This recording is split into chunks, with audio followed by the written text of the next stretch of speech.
High, 21 জুলাইয়ের অ্যানালাইসিসের জন্য প্রবাবিলিটির জন্য আমরা নিফটি আর ব্যাঙ্ক নিফটিকে নিয়ে বসলাম।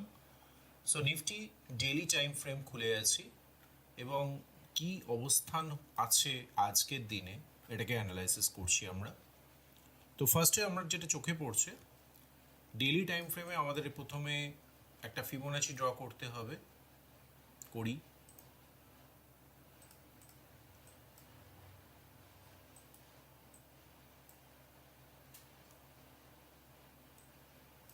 ফিবোনাচি ক্লিয়ারলি বলছে এই ফিবোনাচি জোন থেকে রিট্রেস করে উপরের দিকে যাওয়ার জন্য প্রিপারেশন নিচ্ছে।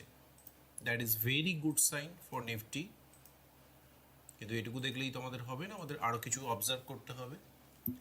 তো ফর দ্যাট রিজন আমরা এটাকে 4 আওয়ারে গিয়ে একটা অ্যানালাইসিস করে দেখি কি দেখতে পাচ্ছি।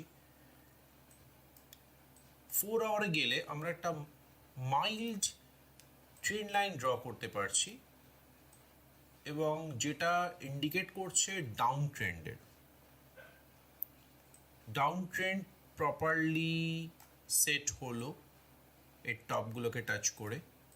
এনিওয়ে এটা খুব একটা ভালো সাইন নয়, আগের সাথে কনফ্লিক্ট হচ্ছে গল্পটা। এবার আমরা দেখি যে নিফটি কোথায় অ্যাকচুয়ালি এসেছে, সেটা 1 আওয়ার টাইম ফ্রেম দেখলে আরও ক্লিয়ারলি বোঝা যাবে। 1 আওয়ার টাইম ফ্রেম খুললাম এবং এখানে দু চারটে জিনিস নজরে পড়ছে, না বললেই নয়। ফার্স্ট যেটা, এই যে পোর্শনটা রয়েছে যেখানে ভরপুর লিকুইডিটি রয়েছে, যার লেভেলটা হচ্ছে 24,728, নিফটি এখানটা থেকে রিটার্ন গেলে ভালো হতো। নিচে আরেকটা লেভেল আমি দেখতে পাচ্ছি 24,509, ওই অ্যাপ্রক্সলি 24,500, যেটা আবার ন্যাচারাল সাপোর্ট। এই পোর্শনটা অবধি আসা মানে নিফটির বহুত দিনের জন্য নিচে আসার রাস্তা বন্ধ, কারণ এখান থেকেও ফেরত যাওয়ার সম্ভাবনা প্রচুর, কারণ একটা মারাত্মক ইম্পর্টেন্ট লেভেল এটা। তো প্রশ্ন হচ্ছে নিফটি ওই অবধি কি আসবে? লেটস সি আসবে কিনা। কিন্তু 1 আওয়ার টাইম ফ্রেম আরেকটা গল্প করছে। আরএসআই ক্লিয়ারলি বলছে এই ডাউন ট্রেন্ড থেকে আপ ট্রেন্ডে শিফট হচ্ছে, অ্যান্ড এটা কিন্তু আগের যে ফিবোনাচি জোনে আছে তার সাথে ম্যাচ খেলো। আর একটা প্রশ্ন, এইখানে যে আমি একটু লিকুইডিটি দেখতে পাচ্ছি, এটা কি হান্ট করবে নিফটি কালকে? এবং এই সম্পূর্ণ লেভেলটা দেখলে খুব যদি টেম্পোরারি শিফট করতে চায় নিফটি, তাহলে একটুখানি এই লেভেলটা অবধি আসা উচিত, তারপরে উপরে যাক। আর একটা কথা, এইটা মানে এই ট্রেড লাইনটা কিন্তু এই কথাটাই বলছে। আমরা যদি 5 মিনিট টাইম ফ্রেমে গিয়ে নিফটিকে অবজার্ভ করি,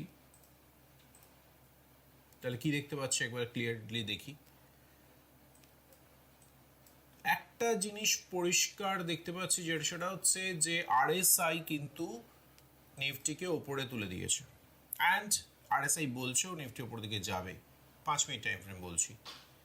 এই সমস্ত মিলে 2-3টে অপশন আমরা পেলাম যেটা নিফটিকে আপে নিয়ে যাবে, আর কিছু অপশন পেলাম নিফটিকে ডাউনে নিয়ে যাবে। আচ্ছা, এবার নিফটিকে ডাউনে নিয়ে যাবো তাও একটা পারপাসে, বিনা কারণে নয়, এই লিকুইডিটি হান্ট করার জন্য। হ্যাঁ, একটা জিনিস হতে পারে যে তাহলে একদম মানে খুব সুন্দর হয় যদি এরকম একটা ক্যান্ডেল ফার্স্টেই তৈরি হয়ে ওপর দিকে যায়। মানে বলতে চাইছি এরকম একটা ক্যান্ডেল যদি হয় যে শুধু একটা লম্বা এরকম উইক হলো, যে উইকটা এটাকে নিয়ে নিল, আর এই ক্যান্ডেলটা হলো গ্রিন। সো কেমন হয় ব্যাপারটা? সমস্ত কাহিনী কিন্তু মিলে যাবে তাহলে, সমস্ত কাহিনী।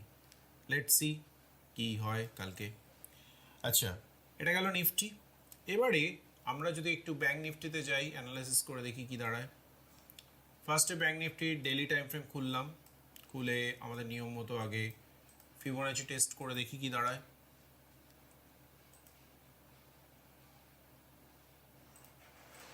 লাভলি, এক্স্যাক্ট ফিবোনাচি জোনে আছে, 50 আর 61% জোনে আছে। আর জোনটাকে মার্ক করে নিই, কারণ আমাদের এটা মুছতে হবে।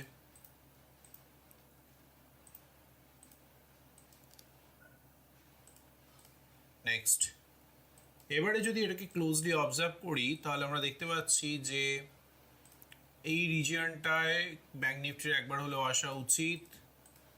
আর এখানে একটা লেভেলও রেখে গেছে ঠিক নিফটির মতোই। লেভেলটা হচ্ছে 55,118। আর এই লেভেলটা হচ্ছে, না এই লেভেলটা না, এর থেকে একটুখানি নিচে আমি এক্সপেক্ট করব এই জায়গাটাতে, এইখানটা, রাইট 55,370 মতো।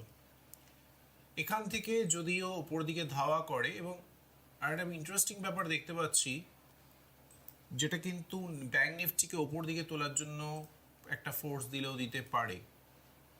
একটা ট্রেন্ড লাইন, বেশ সুন্দর একটা ট্রেন্ড লাইন। এই ট্রেন্ড লাইনটা নিফটিকে, ব্যাংক নিফটিকে বলছে সে ওপর দিকে যাওয়া উচিত। আর আমরাও দেখতে পাচ্ছি যে ওপর দিকে একটা ট্রেন্ড লাইন টানা যাবে, কিন্তু কোথায়, এই জায়গাটাতে একটা ট্রেন্ড লাইন টানা যাবে। কালারটা পাল্টে দিচ্ছি, রেড করে দিলাম। যাই হোক, আমরা নিফটিতে যেমন আলোচনা করলাম যে একটা উইক মারলে নিচের দিকে খুব ভালো হয় ব্যাপারটা, আর এখানে একটা ট্রেন্ড লাইনও রয়েছে। তো সেদিক দিয়ে দেখতে গেলে যদি একটুখানি নিচে এরকম যায়, আর যার ডেফিনেট কালার হচ্ছে গ্রিন, আর নিচে যদি একটা উইক মেরে নেয়, তাহলেই তো সব কিছু হয়ে যায়।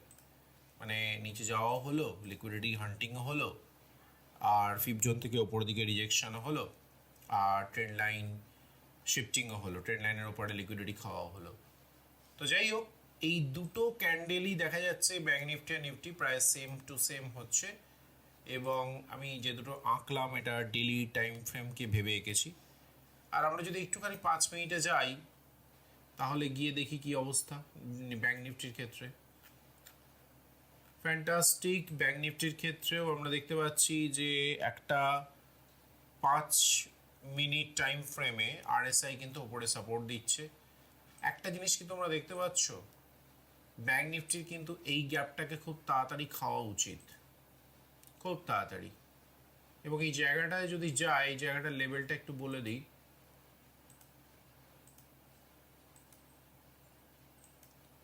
56,700, 56,700। দেখা যাক কি পরিস্থিতি দাঁড় করায় কালকে ব্যাংক নিফটি।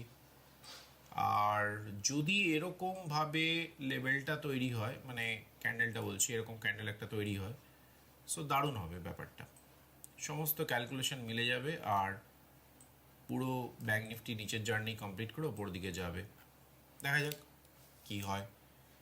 তো অ্যানালাইসিস এই পর্যন্তই থাক, দেখা যাক কালকে মার্কেটটা কোথায় গিয়ে দাঁড়ায়। আবার দেখা হবে নেক্সট ভিডিওতে।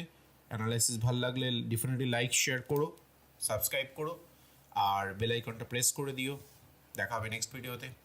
চলো, বাই বাই।